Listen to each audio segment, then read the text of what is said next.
This week on Crucible Radio, we've got to talk about sparrow racing. Vroom, vroom. Oh, yeah, let's get fast. Race Ace. We also had this week, Sage Merrill dropped some Titan changes. We're going to talk a little bit about those. And guys, Birds. Come on, Birds, you can do it. You can do it. Okay. So, I never thought I would do it, but we're going to... I can't even say it. We're going to make a suggestion. Deep breaths. Okay, we're gonna put together our Destiny competitive wish list, and I don't know if we Just get it out. Just get it out. We're gonna put together our wish list, and we're gonna talk about what we envision for the future of the Crucible. Bungie, please fix it, Bungie. I'm really proud of you. You did pretty well there. Visualize, happy place. I'm gonna make it. Deep breaths. 5 seconds in. 5 seconds out. Welcome to Crucible Radio.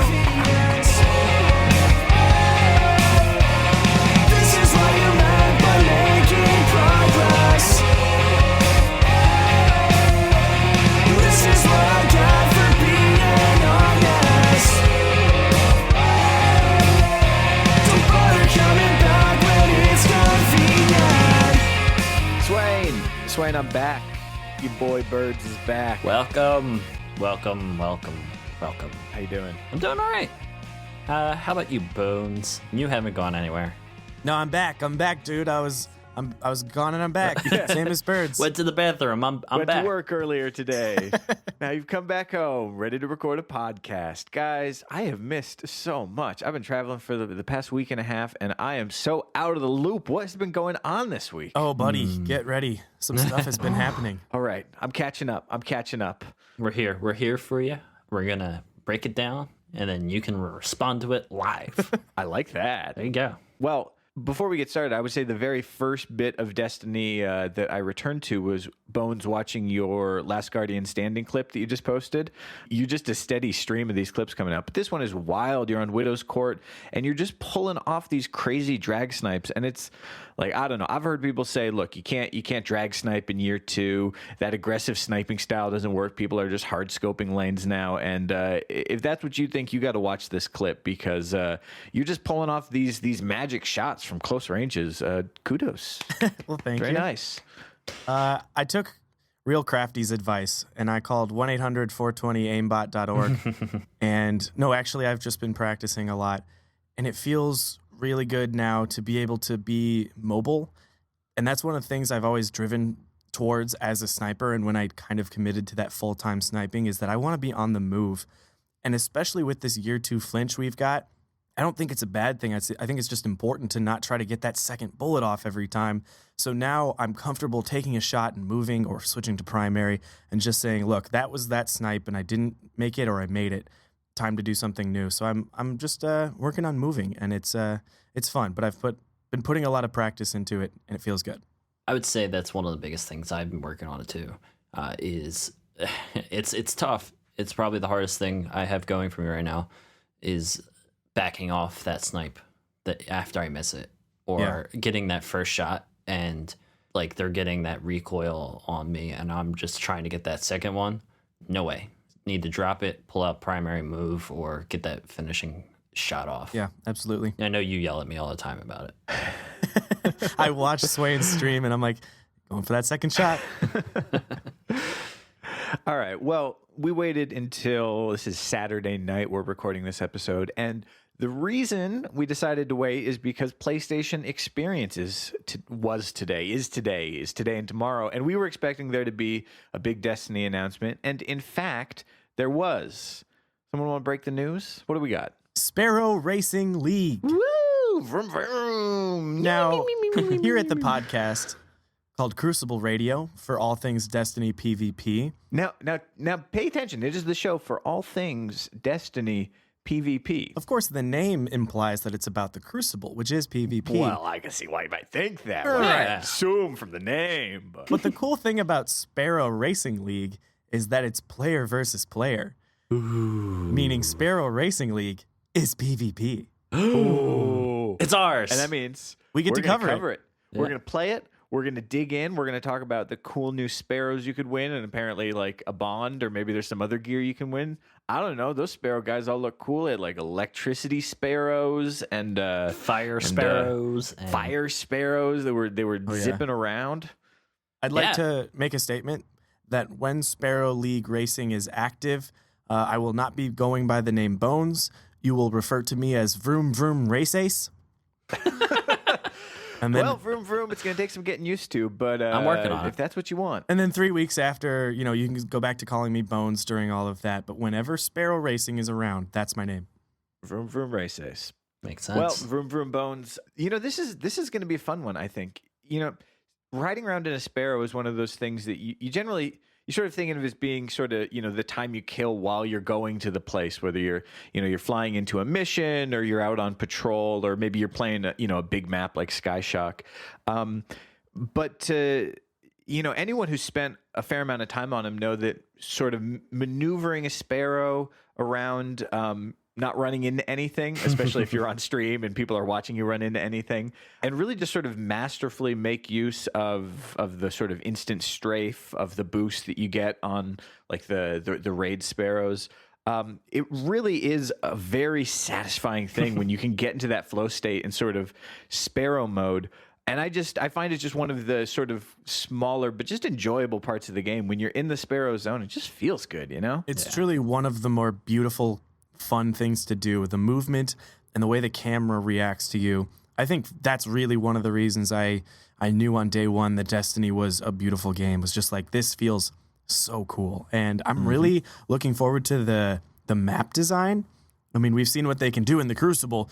Let's see what they can do on the race course. And I mean, there's only 2 right now. I hope to see more in the future, but they look like they're going to be pretty fun and interesting. So they are releasing this for the rest of December.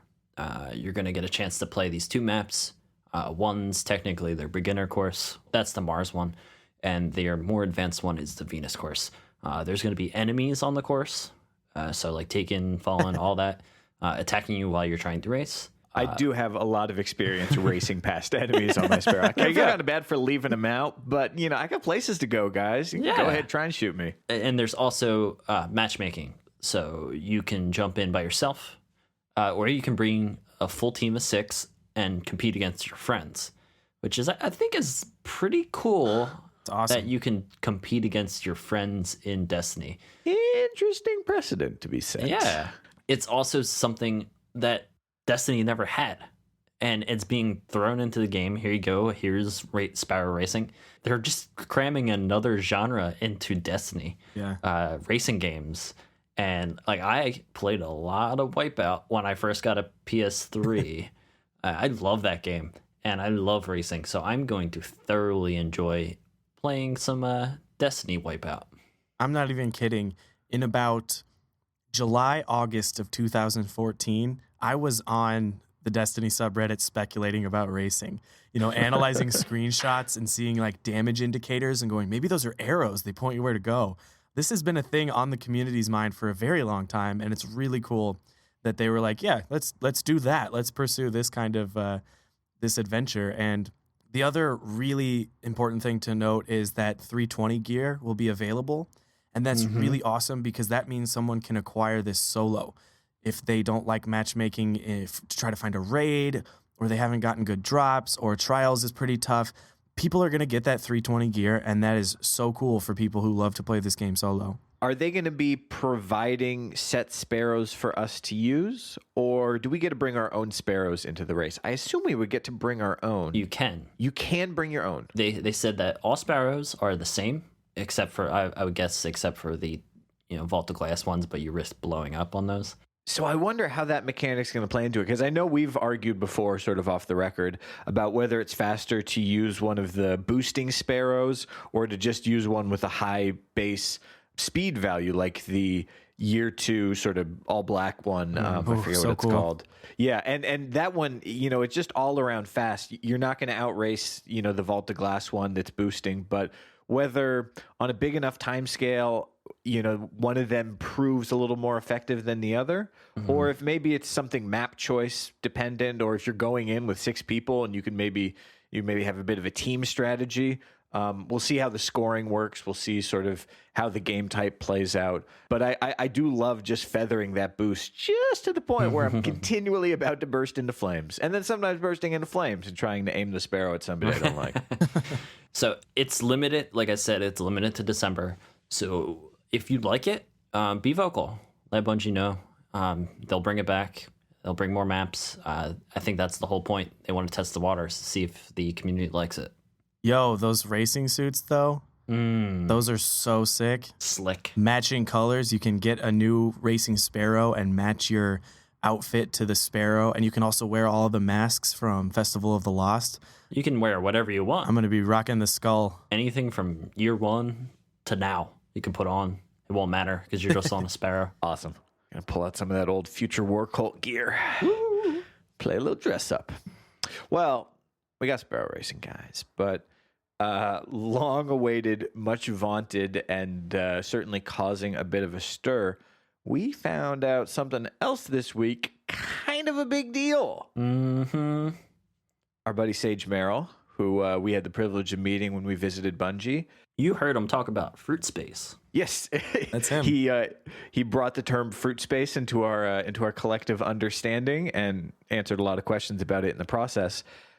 He has posted a Destiny class tuning update for December, and when we got into year 2, we saw some tweaks get made, but this is really sort of the first of its kind, just sort of a midstream in progress balance update for the way the classes work. And when I say classes, I don't mean all the classes. I mean Titans. Titans. Swain, I got to get your opinion on this as our resident Titan. What's the verdict? What's the takeaway from all this? Short answer, they brought Sunbreakers down, brought Strikers much way up. Strikers Much striker. much Very- striker, Good. Very so, power. So high a good. very higher striker, good. The intentions were they wanted to bring Striker up in line with not exactly with the Sunbreaker. They still want the Sunbreaker to be a powerful class. I think they just want to make it so that certain aspects of it are easier for the rest of the Crucible. And they thought the Defender Titan was good almost as is. Small tweaks, very small tweaks. The one they did do, I love. So that would be the Ward of Dawn grenade and melee ability recharge when you pop that bubble? Like immediately. That's nice. As soon as you pop your bubble, grenade and melee charge. So if you are running a Denial Fun Police Titan setup in Rumble, you immediately have that suppression grenade to deny anyone from popping your bubble. Love it. I feel like it's sort of heavy team-based situations. Having a Titan, a Defender Titan pop a bubble with weapons of light or armor of light on it, especially if you're playing something like sixes, is just such a huge boon for your team. Now it's going to sort of limit the way you can move around the map, but you're giving all of your teammates a free overshield or just crazy damage boost. But you're also a sitting duck. And so to have that, especially like you say, that suppression grenade, to kind of defend your bubble. So, the first Void Walker who sees it doesn't try and charge up and just go ahead and pop that for you. Seems like a good fit. Yeah. But overall, not many changes to the Defender Titan specifically. I would say that if you're running a Defender Titan with Crest of Alpha Lupi and giving out orbs to your entire team, I think you're probably the best support class by far in the game. I think the most important part of this update, at least referring to defenders, is when Sage explains that it's okay for defenders to have a slightly lower KD overall because they work as a support class. But then he also explains that, he says, in other metrics, we see that teams with defenders fare significantly better. That's actually really cool to know that having a defender on your team is a big benefit to you, even if you were not they're not racking up the kills. So that's pretty cool. I mean, we've always known it's not just about KD, it's about winning. Right. And that it takes a team to win a match. Well, let's talk about these tweaks here. Yeah. We've got a couple of adjustments that affect all three subclasses, specifically the melee, and then also a little boost to catapult, one of the lift options. So they extended the melee from 4 meters to 4.5. It's essentially turning your T-Rex arms into much longer T-Rex arms. I mean, they're still raptor arms? T-Rex arms, to be fair. So But this is actually, to give you some idea about the range, it was discovered that warlocks have 6 meters for their melee, and the hunter, I think it has 4.5 without the blink strike. Yeah. Yep. So you're just in hunter melee range, which is much better than what it is right now. Yeah, it's not bad. Still the bottom of the scale, but there's plenty of other tools there to sort of justify not having the very best melee in the game. But as someone who's whiffed a lot of punches, it's a cool animation, but it's not nearly as cool when you sort of punch. You hear that? And yeah, Oh, just boy. the whiff. Ooh, the whiff. And as we get to more of these tweaks, you're going to start to realize the philosophy and the role that Titans are supposed to play, that Bungie wants them to play, which is the up-close dude who's going to break down the door and punch everyone inside. And this is the first step towards a lot of changes, specifically on the Striker, that really encourage that up-close play, which I think is cool because there are people who want to play up close, fast, and aggressive, and who are maybe upset about shotguns or whatever. This gives a real incentive to just charge straight forward, and you'll see how a lot of these changes really encourage that play style. Well, speaking of sort of charging straight into it, when we had Leon Young on, he's sort of the consummate Striker Titan, just sort of a master of the skate. And it's cool to see Striker's role really being solidified into a very aggressive, very movement-oriented subclass. We see that if you choose the Headstrong perk, you're going to get faster sprint. We're going to see Unstoppable giving a bit of an armor boost, a bit of damage resistance to help you sort of absorb some of those blows that come with the territory of getting right in front of someone's face. Alternately, if you go for the Juggernaut perk, you're going to see a better shield health, and you're also going to see that shield take effect when you're airborne. And when you consider how much a Striker relies on the skate, we're seeing a lot of changes here that really support that kind of aggressive, well-armored frontline soldier. Yeah. I would say that one of the biggest things coming up is the Twilight Garrison chess piece. Yep. Oh, yeah. And that with Juggernaut kind of, I wouldn't say gets rid of, but it makes the switch to Juggernaut from shoulder charge a little bit easier. Yeah. You drop one of your movement abilities and you regain another. So I think it's big. It's going to be one of those things that I am looking for immediately next week. Well, I want to talk about builds a little bit because theoretically, every subclass has 2 to 3 builds, and some of them work better for PvP and some of them work better for PvE. But we have mentioned on this very show how sometimes there's just a build that you are set. You just don't, you never change it. And I know I have them on all of my subclasses for the most part, where I can switch to that subclass and know I don't need to mess with my perks at all. But specifically in the Striker here, it kind of seems like there might be multiple choices. Like, I'm looking at it from a perspective of someone who loves the Striker but is just not confident using the shoulder charge. I don't have the timing down. I don't like flying into a room or trying to sprint around a corner, and I end up getting shotgunned. Well, then I'm thinking the Juggernaut might be cool.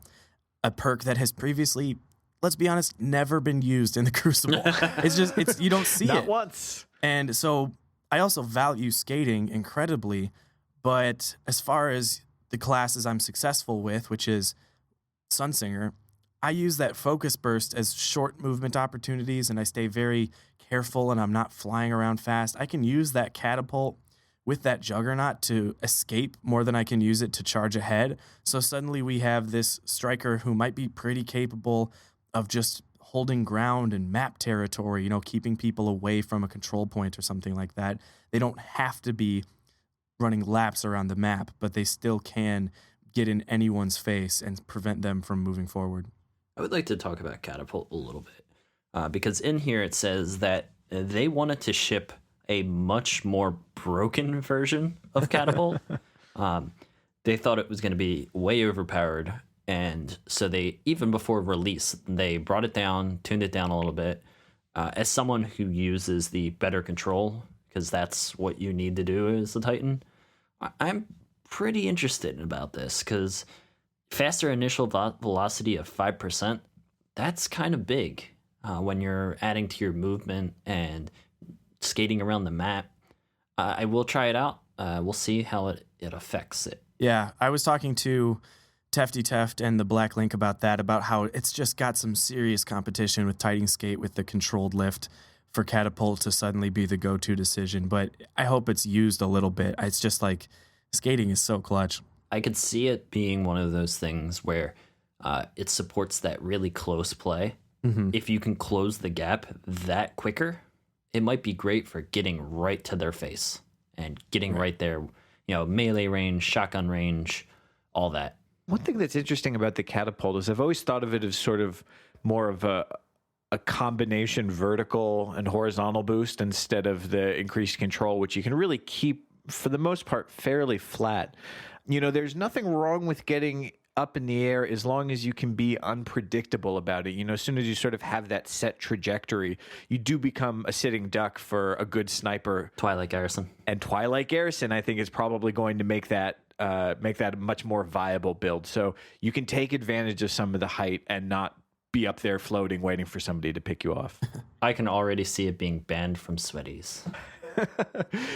It does bear mention that the Striker Melee is seeing a fair number of changes. No matter what perk you pick, we're seeing Stormfist get some increased damage. Overload is giving you additional faster melee recharge. Discharge has got more damage and it's changing the area of effect. And Amplify increases super energy bonus. That's a 30% boost. I mean, that's a... All of these are kind of significant. Right. Yeah. With these, it's kind of, I so much appreciate seeing the raw numbers and having that data point. We'll see what the effect of it is in practice. It's kind of hard to tell until you can take it into the Crucible and really test it out, see what's viable. But to see that we're getting an improvement for the Titan Melee in general and the Striker Titan Melee in particular really makes sense, because without sort of the effortless shotgun, you really need every tool available in your tool set to be able to close distance and kill someone at close range, where maybe just a primary won't cut it.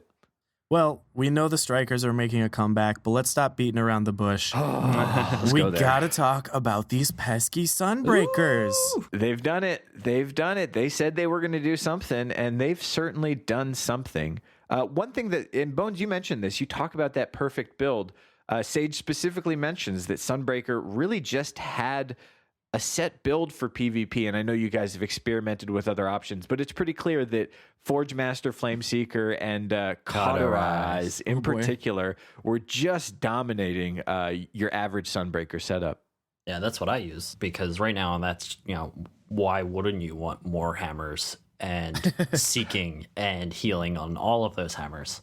So they want to steer you away from that one set in stone build. Well, let's talk about Cauterize. We're seeing Let's talk about Cauterize. We're adding a cooldown from 0 seconds to 3 seconds. 1 Mississippi, 2 Mississippi, 3 Mississippi. That's how long it takes before you're going to get that immediate health regeneration. I think that's incredibly fair, because it still makes Cauterize a very good perk to have, but it prevents the Sunbreaker from just waltzing through rooms of 5 to 6 enemies and just doing what they want. Because I think of it as like, what do I have to do as a Stormcaller? I can certainly, and I want to, get in the room with all 5 of them, but I'm taking damage at the same time, or if I get a single kill and I'm weak, that means I'm hanging back and letting my health come back. Whereas a Sunbreaker in the exact same scenario hasn't stopped at all. They're still moving forward. They just get to... Right, and I'm back there going like, wish I spec'd for recovery, because I didn't. And it seems to make a lot more sense to me now. I would look at it this way. Time to kill on most weapons is sub 1 second. It almost always is sub 1 second. And if you're going from that first kill to the next one and waiting for that Cauterize and it's 3 seconds, the other team has plenty of time to put damage on you and kill you in that meantime. Yep.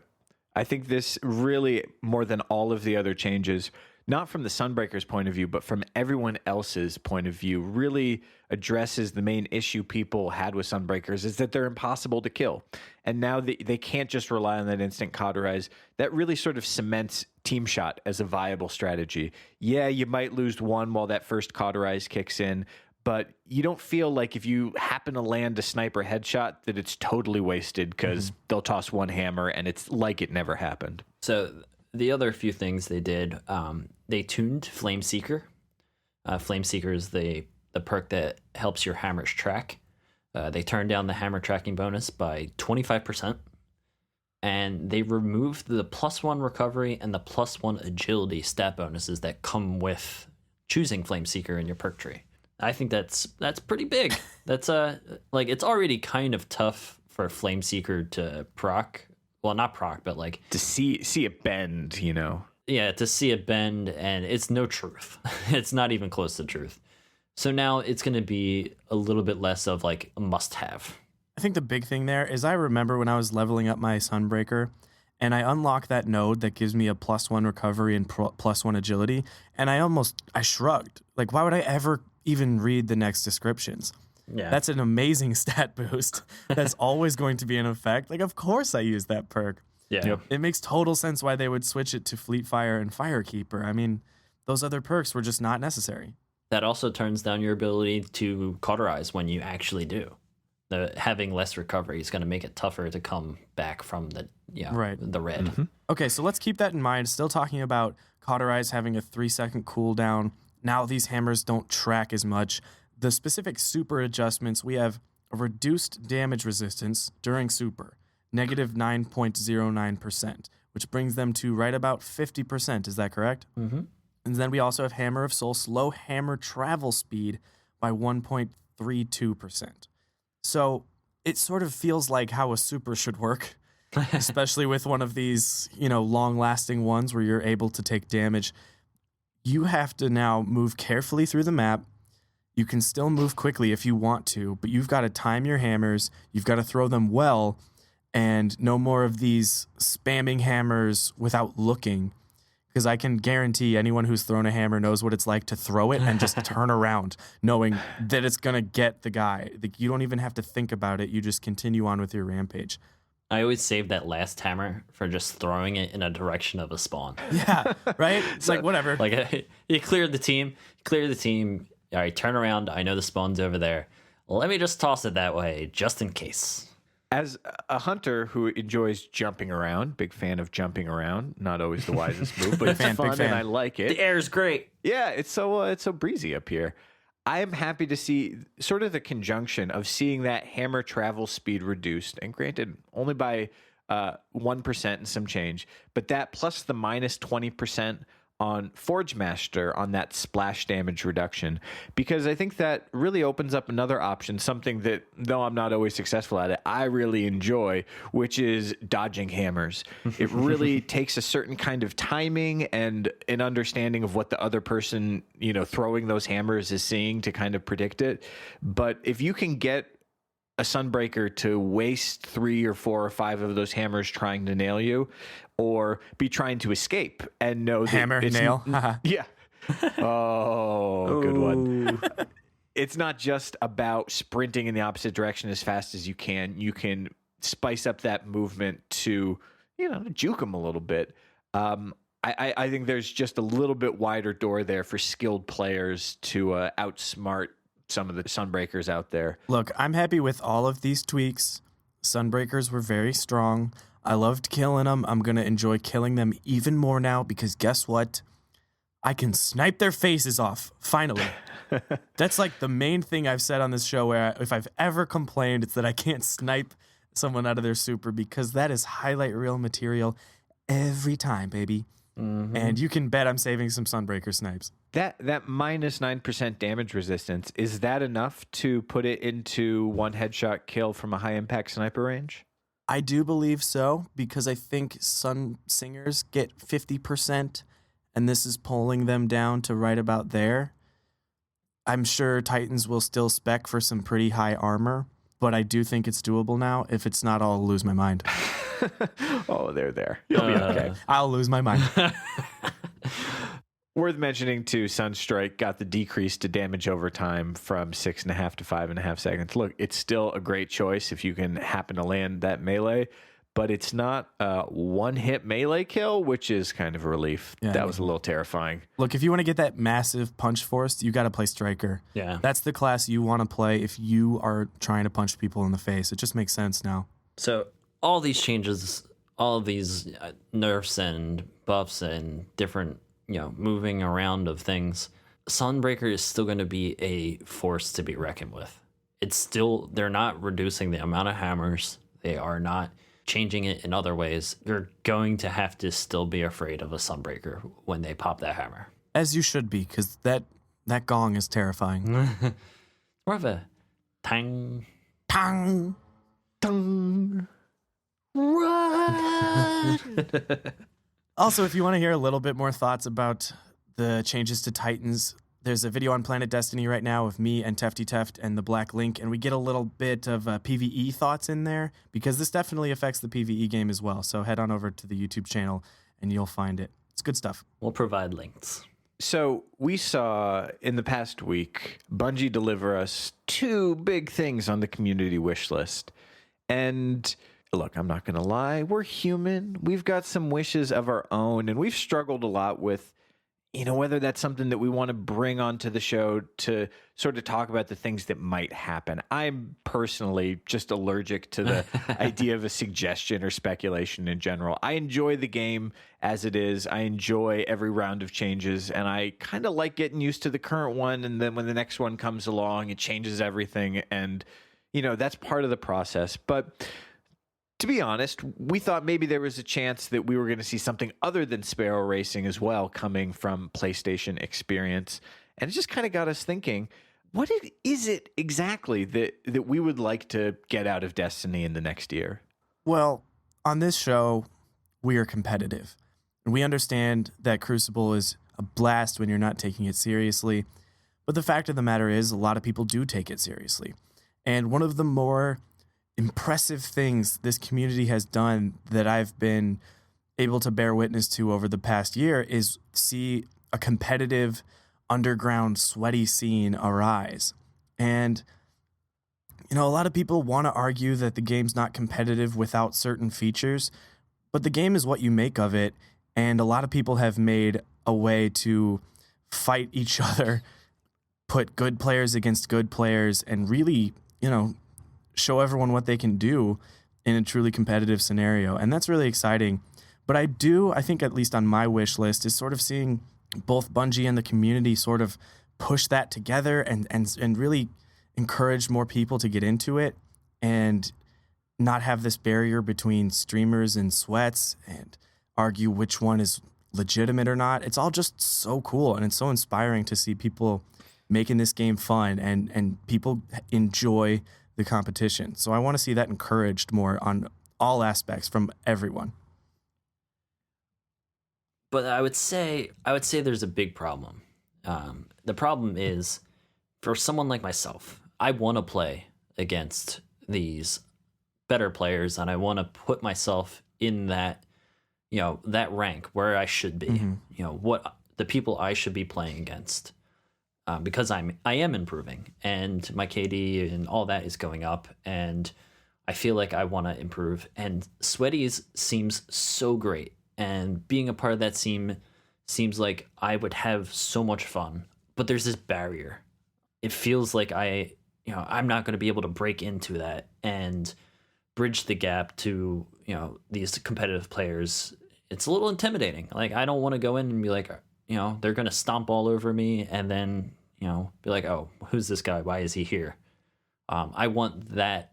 I want the people I should be playing with readily available. Yeah, I spend a lot of time thinking about, all right, well, if I'm going to play Destiny, what's the best way I could be spending my time trying to get better? And we know that if you really want to improve, you've got to be challenging yourself and you've got to be challenged. But it doesn't do people a lot of good to play Control all week and then Trials rolls around in the weekend and they get 4 or 5 good rounds until all of a sudden they're against much better players. You're playing Elimination that's very, very fast paced, and it doesn't allow for a lot of room for error. And I would love to see a way to kind of just keep people in that sweet spot. You know, one of my bigger shortcomings that I've struggled with, and I've improved for sure, but that against bad players, I'm awesome. People who are new to the Crucible, people who don't work well together as a team, I can walk all over them. But when I get up against that top level competition, it's just hard to keep up. They just snipe faster than I do. They work better together.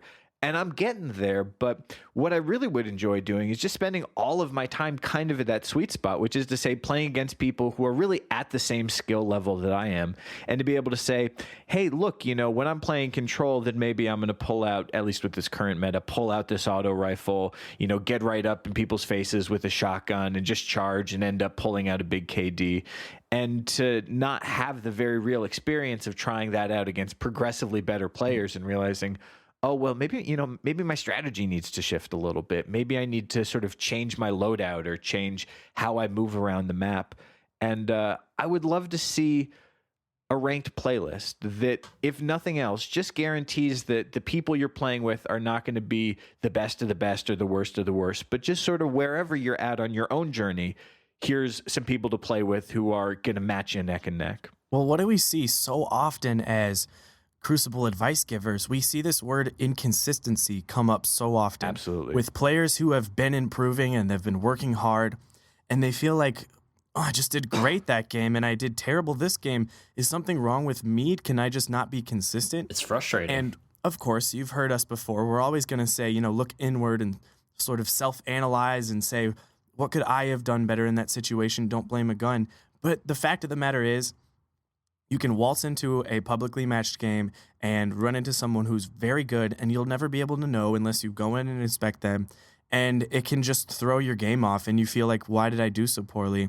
It's because you're facing more and more different skill levels that are all over the board. And Trials, major improvement to the matchmaking this year. I think that's fantastic to actually have some sort of idea of like, okay, I have 7 wins. I can expect this kind of talent to be on the other end. But when it comes to the day-to-day thing, and like Birds, you said, trying to stay in that zone, feel like you can play at the same level, have a progression to feel like, I mean, it's got to be a little more managed.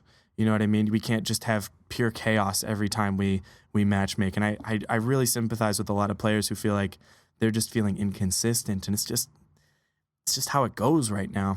So we saw that Sparrow Racing, you know, was on the list.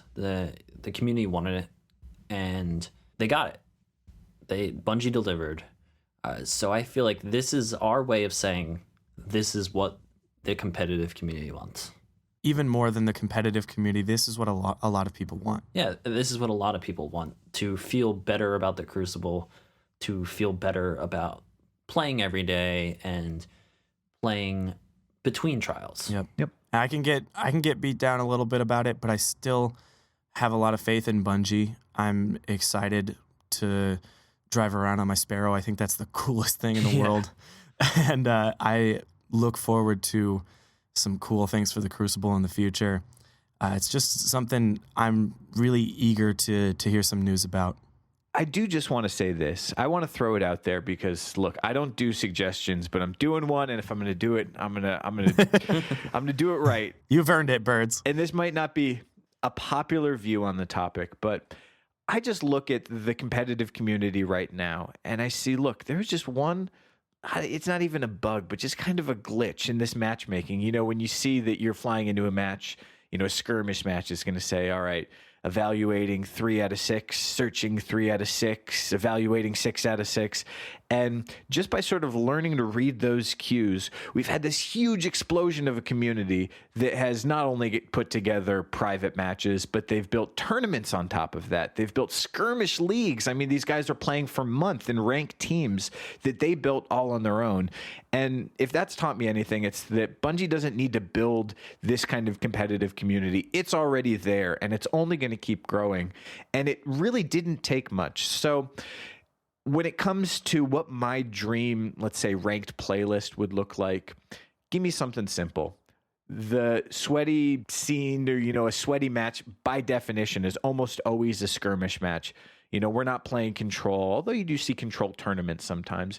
You're not playing objective modes. You're not playing mayhem. You're not playing salvage. You're getting down to the real core basics of how do we outposition this other team? How do we outshoot this other team? How do we outflank this other team? And you take a really pure experience that's 3v3 or maybe, I don't know, 4v4. That's possible.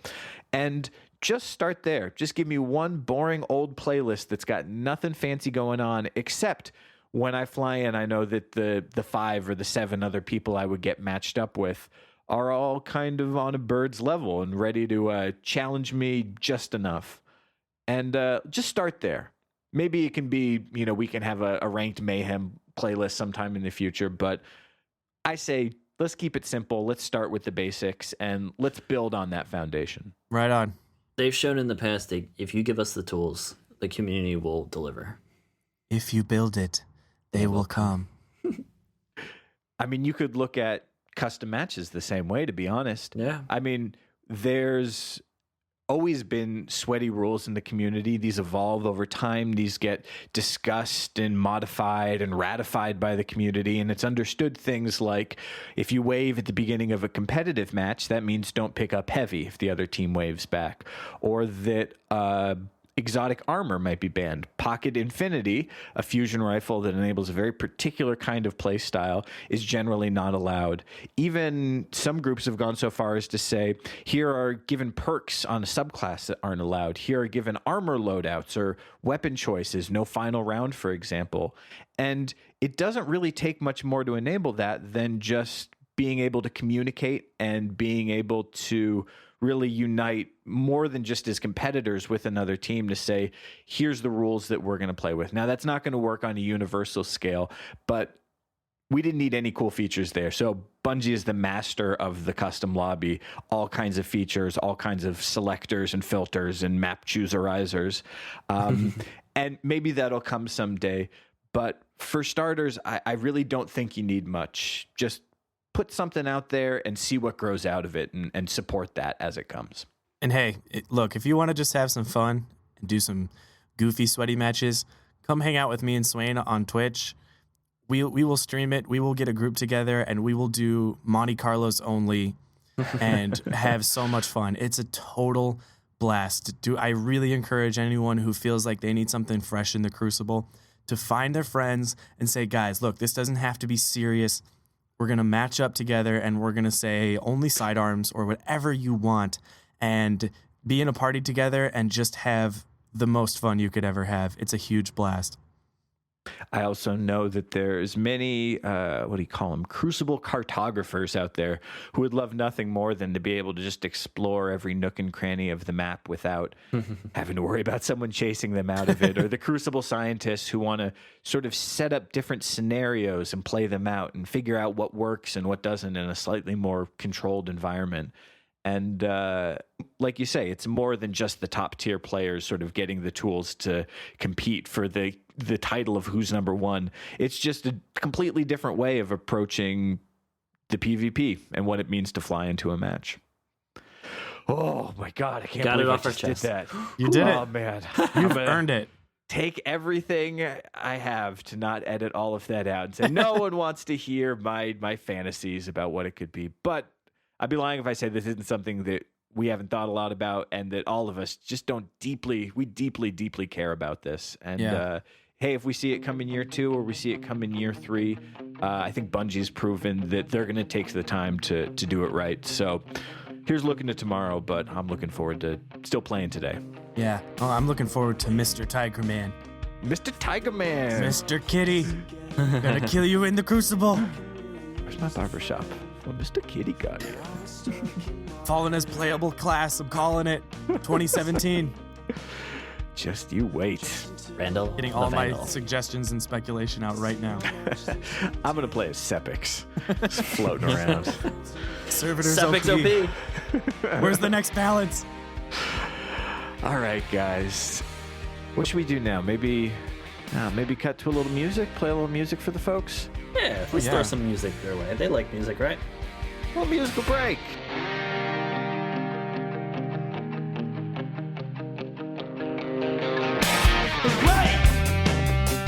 Think I lost my place again, and I could really use everybody, Birds here. Just wanted to give a shout out to this week's band. This is Odd Folks from College Station, Texas. You can check them out at oddfolks.bandcamp.com. Good stuff.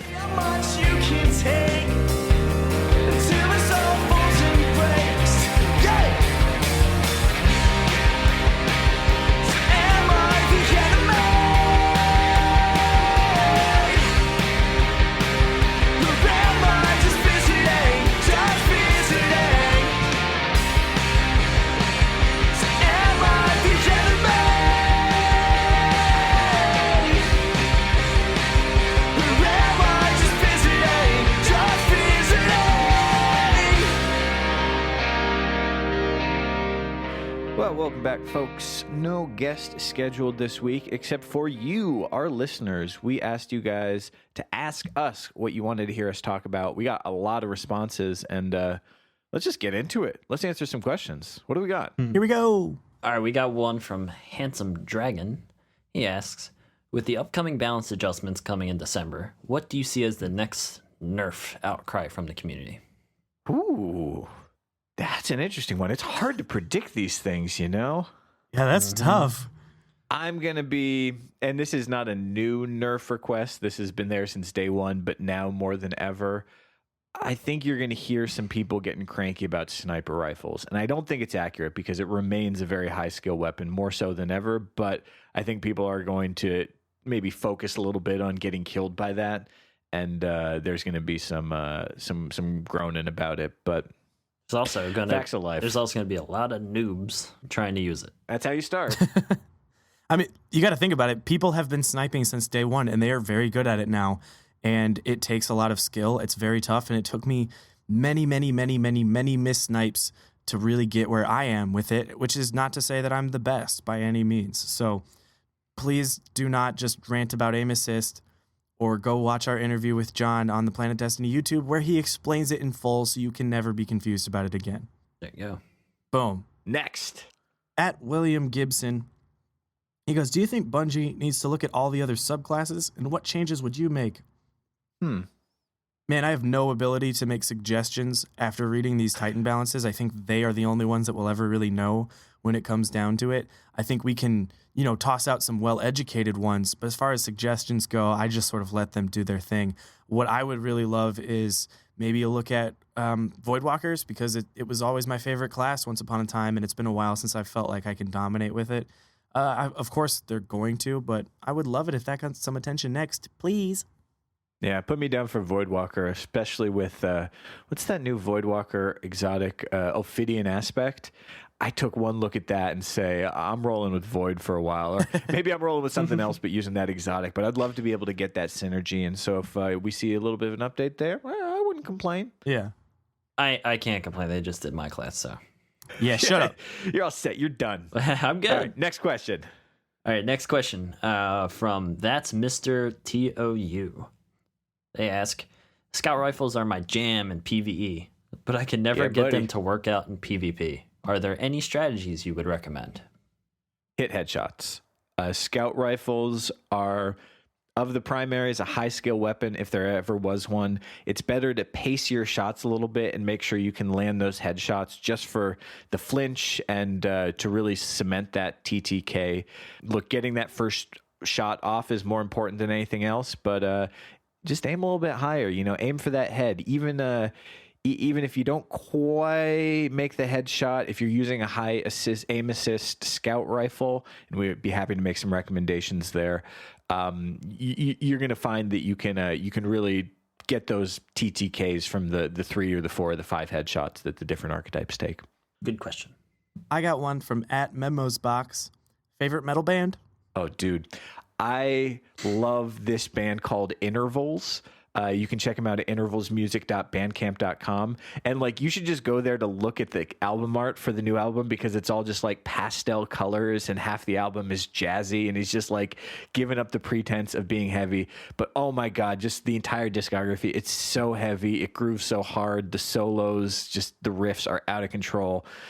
That's my number one by a long shot. I still have to stick with System of a Down. And that might be the middle schooler in me coming out. I saw System of a Down at Ozfest, in '06, I believe.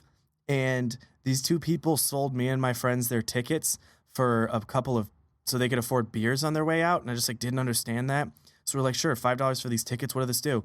And they keep pushing us forward, and we're like showing them to security, and we're moving from the general area in the hill up towards the seats. And we eventually move right up into the pit. They open the gate for us and strap wristbands on our arms. And for $5, we moved right into the pit, saw System of a Down from 5 feet away. And it was the coolest moment of my life. And I will love that band forever. I guess my answer will be I don't really listen to that much music. You weirdo. I am kind of weird, but I do distinctly remember as a BMX kid really liking this band Mortal Enemy. That was pretty good. They sound hardcore. Very. Do some I don't you don't do kick flips on a BMX. Whatever. Next question. All right. Brian Drama asks, when a Sunbreaker pops his super, how many slices of pizza should he be able to eat in that time frame? I can eat pizza. I can eat a lot of pizza really quickly. So a whole pizza? Are we talking thin slices? Is this deep dish? Do they maybe do the squares like weirdos do? Party pizza. Brian, Party pizza. No, thanks. Brian, get back to us on more specifics and we'll answer your question appropriately. Yeah, we'll keep this one locked in there. We'll get around to it. This is something we definitely need to consider, moving forward. So we'll see. Controversial topic for sure. Next question. Okay, at Paradosis asks, do you think sparrows will have aim assist? It's called target acquisition. Thank you very much. Yeah, let's use the technical terms. Well, target acquisition is a complex variety of things. Right, exactly. It all goes into your range. It's, it has to do with accuracy, but basically, if you have a sparrow with aim assist, you'll be better. 1v1 me, bro. I'm done, guys. I want to go raise some sparrows. All right. Till next time. Thank you, everybody, for listening. Swain, where can they find it? You can find us everywhere. Twitter, Crucible Radio, and look for me, Bones, and Birds on Twitter as well. I would really appreciate it if you checked out our Facebook. Give us a like. It's facebook.com/Crucible Radio. Follow us on Twitch. Let's play some sweaties. Come check out me and Bones on Twitch. We want to hang out with you. We want to play some sweaties. Let's bridge that gap. Bye. Let's do it.